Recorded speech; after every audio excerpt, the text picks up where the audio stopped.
خبریں یہ آ رہی ہیں کہ 80% سورج کل گرہن ہوگا۔ اس بارے میں اسلامی حکام کیا ہیں، شریعت کیا کہتی ہے، اس کے لیے علماء نے سوچا ہے کہ کچھ باتیں عوام تک پہنچائی جائیں، تو اس لیے میں نے بھی ارادہ کیا کہ شرعی حکام اس بارے میں بتائے جائیں، اس میں حکمتیں کیا ہیں۔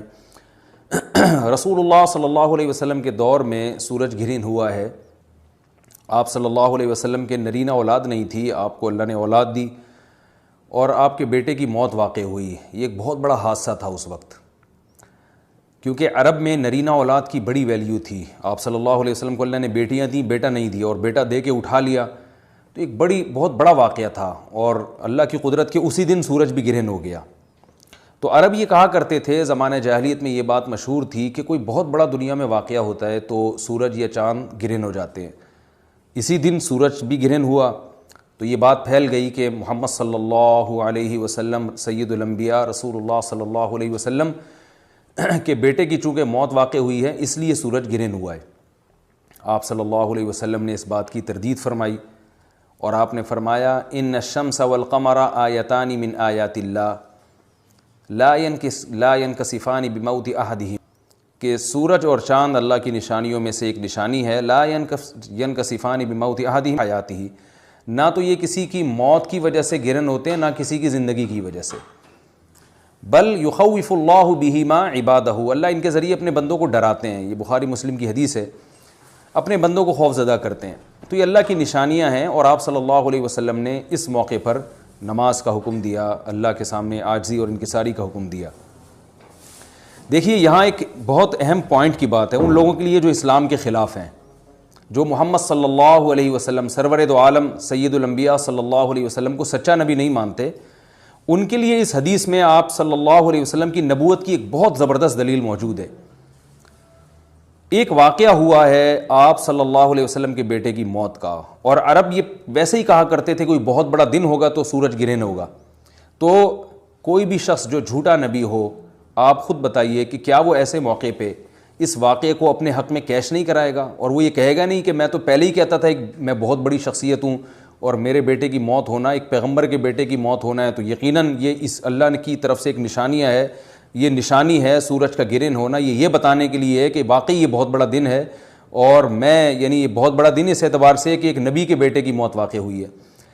لیکن آپ صلی اللہ علیہ وسلم نے یہ سب نہیں کیا، اور آپ نے بتایا کہ سورج اور چاند کے گرہن ہونے کا کسی کی موت یا زندگی سے کوئی تعلق نہیں، اور آج سائنس نے بھی ثابت کر دیا ہے کہ یہ ایک سائنٹیفک حقیقت ہے کہ جب زمین اور سورج کے درمیان چاند آ جائے تو سورج گرہن ہو جاتا ہے، اور جب چاند اور سورج کے درمیان زمین آ جائے اور سورج کی روشنی چاند تک نہ پہنچ رہی ہو تو چاند گرہن ہو جاتا ہے۔ تو یہ ایک اس میں عبرت کی بات بھی ہے ان لوگوں کے لیے جو آپ صلی اللہ علیہ وسلم کی نبوت میں شک کرتے ہیں۔ البتہ آپ صلی اللہ علیہ وسلم نے اس موقع پر ہمیں حکم دیا کہ اللہ سے تضرع اور عاجزی اور انکساری کی جائے، اپنے گناہوں کی معافی مانگی جائے، اور نماز آپ صلی اللہ علیہ وسلم نے پڑھی۔ اس پہ بھی بعض لوگ اشکال کرتے ہیں کہ یہ جب ایک نیچرل پروسیس ہے تو اس میں اتنا گھبرانے کی، کیونکہ حدیث میں آتا ہے آپ صلی اللہ علیہ وسلم بہت گھبرائے، تو اس میں گھبرانے کی کیا بات ہے؟ تو یاد رکھیے ہر نیچرل پروسیس جو ایک عام معمول سے ہٹ کر ہو، اس میں انسان کے لیے ایک عبرت کی بات ہوتی ہے۔ ہم دیکھتے ہیں رسول اللہ صلی اللہ علیہ وسلم کے دور میں جب تیز ہوا چلتی تھی اور بارش سے پہلے ہوا چلا کرتی تھی تیز ہوائیں، تو آپ صلی اللہ علیہ وسلم گھبرا کے مسجد کی طرف دوڑتے، عاجزی انکساری کرتے، اللہ تعالیٰ سے یہ کہتے کہ اللہ تو نے تو مجھ سے وعدہ کیا ہے کہ جب تک میں ان کے درمیان موجود ہوں تو ان کو عذاب نہیں دے گا۔ تو یہ خوف کا غلبہ تھا آپ صلی اللہ علیہ وسلم پر۔ کیوں؟ وجہ اس کی یہ تھی کہ یہی حالات قوم عاد اور قوم سمود پر بھی آئے ہیں۔ قرآن میں آتا ہے نا فَلَمَّا رَأَوْهُ عَارِضًا مُسْتَقْبِلَ أَوْدِيَتِهِمْ قَالُوا هَذَا عَارِضٌ مُمْطِرُنَا بَلْ هُوَ مَا اسْتَعْجَلْتُمْ بِهِ رِيحٌ فِيهَا عَذَابٌ أَلِيمٌ تُدَمِّرُ كُلَّ شَيْءٍ بِأَمْرِ رَبِّهَا فَأَصْبَحُوا لَا يُرَىٰ إِلَّا مَسَاكِنُهُمْ، کہ وہ بادلوں کو دیکھ کے کہنے لگے یہ تو ایک معمول کے مطابق بادل ہیں جو برسیں گے اور بارش ہوگی۔ تو پیغمبر نے کیا کہا کہ یہ بارش نہیں ہے بلکہ یہ وہ عذاب ہے جس کی تم جلدی کیا کرتے تھے، اور اس میں ایک ایسی ہوا ہے جو اللہ کے حکم سے ہر چیز کو ہلاک کر دے گی۔ اور پھر ان پر ایک ہفتہ عذاب آیا، اور قرآن کہتا ہے کہ وہ ایسے پڑھ کے ہلاک ہو گئے کہ فَتَرَ الْقَوْمَ فِيهَا صَرْعَىٰ كَأَنَّهُمْ أَعْجَازُ نَخْلٍ خَاوِيَةٍ، اے مخاطب اگر تو ان کو دیکھتا تو ایسے لگتا کھجور کے تنے ہیں جو اوندھے پڑے ہوئے ہیں۔ تو ایسے ہوا نے ان کو تہس نہس کر دیا۔ تو یہ عام معمول سے ہٹ کے جب بھی اس کائنات میں کوئی تغیر آتا ہے تو وہ اللہ کی نشانیوں میں سے ایک سائنٹیفک حقیقت بھی ہے، اس کی ایک لاجک بھی ہے، لیکن اس کے ساتھ ساتھ اللہ کی نشانیوں میں سے ایک نشانی بھی ہے، اور ایسی نشانی ہے جس سے ہمیں ڈرنا چاہیے کہ اللہ تعالیٰ کو اختیار ہے، وہ جب چاہے سورج کی روشنی چھین لے، چاہے کسی بھی طرح سے چھینے۔ اور یہ بھی ایک سائنٹیفک حقیقت ہے جو آپ صلی اللہ علیہ وسلم کی نبوت پر جس نے ایک مہر لگا دی ہے کہ سورج اور چاند کا گرہن ہونا، اگرچہ اس کی ایک لاجک ہے کہ چاند سورج کے سامنے آ جائے تو سورج گرہن ہو جاتا ہے، لیکن اس بارے میں جو ہماری تحقیق ہے، جو سائنسدان کہتے ہیں کہ یہ وقت یعنی خطرے کا وقت ہوتا ہے، سورج سے ایسی خطرناک ریز نکلتی ہیں جو نقصان کا سبب بن سکتی ہیں، تبھی بعض حضرات سورج کی طرف دیکھنے سے بھی منع کرتے ہیں،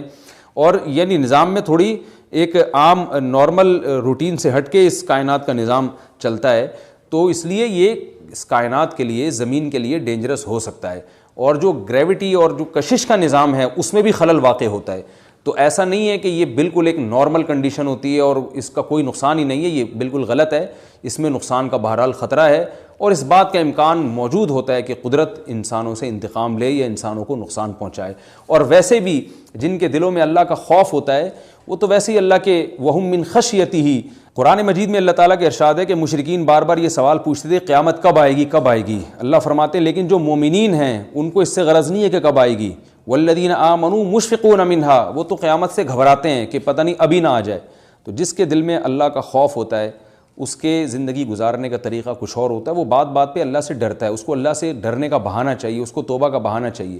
تو اس بحث میں پڑھنا کہ یہ تو ایک لاجیکلی ایک سورج کی روشنی غائب ہو جائے گی، وہ ٹھیک ہے، یہ سائنسدانوں کا شعبہ ہے کہ کیوں غائب ہو رہی ہے، ماہرین فلکیات کا شعبہ ہے، لیکن اہل ایمان کا جو کام ہے اس موقع پر، ان کا جو وظیفہ ہے وہ یہ کہیں کہ اللہ کی نشانیوں میں سے ایک نشانی ہے، اللہ اپنی قدرت دنیا میں دکھاتا ہے کہ میں یہ بھی کر سکتا ہوں چاہے کسی بھی طریقے سے کروں، تو ہمیں اس موقع پر بہرحال اللہ کے سامنے جھکنا چاہیے، اپنے گناہوں سے معافی مانگنی چاہیے، اور وہی عمل کرنا چاہیے جو رسول اللہ صلی اللہ علیہ وسلم نے ہمیں بتایا ہے۔ اور اس بارے میں جو توہمات پھیلے ہوئے ہیں اس سے بھی ہمیں اجتناب کرنا چاہیے، جیسے نبی صلی اللہ علیہ وسلم نے عربوں کے وہم کو دور کیا ہے، بھائی اس کا کسی کی موت اور زندگی سے کوئی تعلق نہیں ہے، تو اسی طرح آج کل لوگوں میں ایک سورج اور چاند گرہن ہونے کے بارے میں وہم بھی بہت ہے کہ پتہ نہیں کیا ہو جائے گا، حاملہ عورتیں نہ نکلیں، فلانا نہ کرے، اور فلانا خربوزہ نہ کھائے، اس موقع پر کسی نے تربوز کھا لیا تو یہ ہو جائے گا، الٹی الٹی باتیں پتہ نہیں کیا کیا مشہور ہیں، یہ خربوزے تربوز کی تو میں ویسے ہی مثال دے رہا ہوں۔ تو کوئی بھی چیز جب کہنی ہو تو پوری طرح سے اس کی ریسرچ کریں۔ مجھے نہیں پتا حاملہ عورت کو فائدہ ہوتا ہے نقصان ہوتا ہے سورج گرہن ہونے سے، لیکن اگر نقصان بھی ہوتا ہے تو اس کی کوئی مستند دلیل ہونی چاہیے آپ کے پاس، ایسے ہی سنی سنائی باتیں آگے نقل نہ کریں۔ تو